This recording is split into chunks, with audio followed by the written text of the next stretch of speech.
জাদ ভাই, মানুষ অনেকে বলে কি যে জায়েদ খানকে ধইরা যদি ধুমসে পিটাইতে পারতাম তাহলে মনে খুব শান্তি পাইতাম। আপনার ব্যাপারে শুনছি বিদেশে গেলে। সম্মানিত ভিউয়ার্স, শাহরিয়ার নাজিম জয় ভাইকে চরমভাবে জবাব দিলেন জায়েদ খান। শাহরিয়ার নাজিম জয় ভাইয়ের ইন্টারভিউতে প্রত্যেকটা সেলিব্রিটিকে কিন্তু নিয়ে যেয়ে নাকানিচু বানিয়ে দেওয়া হয়, কিন্তু এই জায়েদ খানকে কোনোভাবেই নাকানিচু বানিয়ে দিতে পারে নাই। জায়েদ খানকে যত ধরনের প্রশ্ন করেছে সব প্রশ্নের উত্তর কিন্তু জায়েদ খান দিয়েছে। তো চলুন আমরা সেই ভিডিওটা আগে দেখে আসি। সেই ভিডিওটা আমরা দেখলে বুঝতে পারবো যে জায়েদ খানকে কেন নাকানি চুবানি দিতে পারলো না।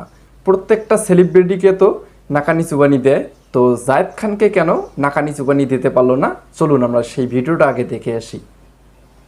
জাদ ভাই, মানুষ অনেকে বলে কি যে জায়েদ খানকে ধইরা যদি ধুমসে পিটাইতে পারতাম তাহলে মনে খুব শান্তি পাইতাম। আপনার ব্যাপারে শুনছি বিদেশে গেলে, বলে এই বেহাটা পিটাইতে পারেন। আমি তো পিটাইতে পারবো না, চ্যানেলের ভিতরে থাকে, মারার সুযোগ নেই। এরকম শুনছেন অনেক। তাহলে আমরা আপনার আমার সেম কেস, কিন্তু আমারে যারা গালি দেয় আপনারও গালি দেয়। আমারে ফোন করেই বলে যে এই বেহায়া লোকের সাথে যাওয়া যাবে না। আমিও তো আর এক বেহায়া, তো যেতে হবে, কিছু করার নেই। তাহলে কি আমরা দুজনই বেহায়া? একদম সেম লাইনে আছি। আপনার একটু ফলোয়ার বেশি, আমার একটু কম। এই যে আপনার কি মনে হয় যে আপনার চেহারায় বা কথাবার্তায় কোনো মেয়েলি আচরণ আছে? না, আমি খুঁজে পাইনি কখনো। তাহলে তোমাকে সমকামী নাম দিয়ে ফেলতো। এই নাম আপনার হয় নাই এখনো? আজ পর্যন্ত হয়নি। কিন্তু এরকম অপবাদ আসছে যে আপনি বিয়ে করেন না কারণ আপনার পুরুষত্ব নাই। এটা যে যে বলে তাদেরকে আমার কাছে পাঠিয়ে দেন না।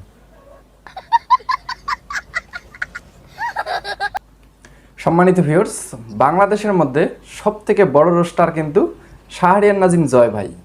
শাহরিয়ার নাজিম জয় ভাইয়ের শোতে প্রত্যেকটা সেলিব্রিটিকে নিয়ে কিন্তু তার পাস্ট নিয়ে নাকানি চুবানি দেওয়া হয়, কিন্তু এই জায়েদ খানকে কিন্তু সে কোনোভাবেই তাকে নাকানি চুবানি দিতে পারলো না। সে কিন্তু জায়েদ খান কিন্তু পাল্টা জবাব দিলেন। তো এই বিষয় নিয়ে আপনাদের কি মতামত রয়েছে? অবশ্যই আপনার মতামতটি কমেন্ট বক্সে লিখবেন এবং এইরকম আপডেট ভিডিও পেতে চ্যানেলটি অবশ্যই সাবস্ক্রাইব করে নেবেন। তো নেক্সট ভিডিওতে দেখা হবে। আল্লাহ হাফেজ।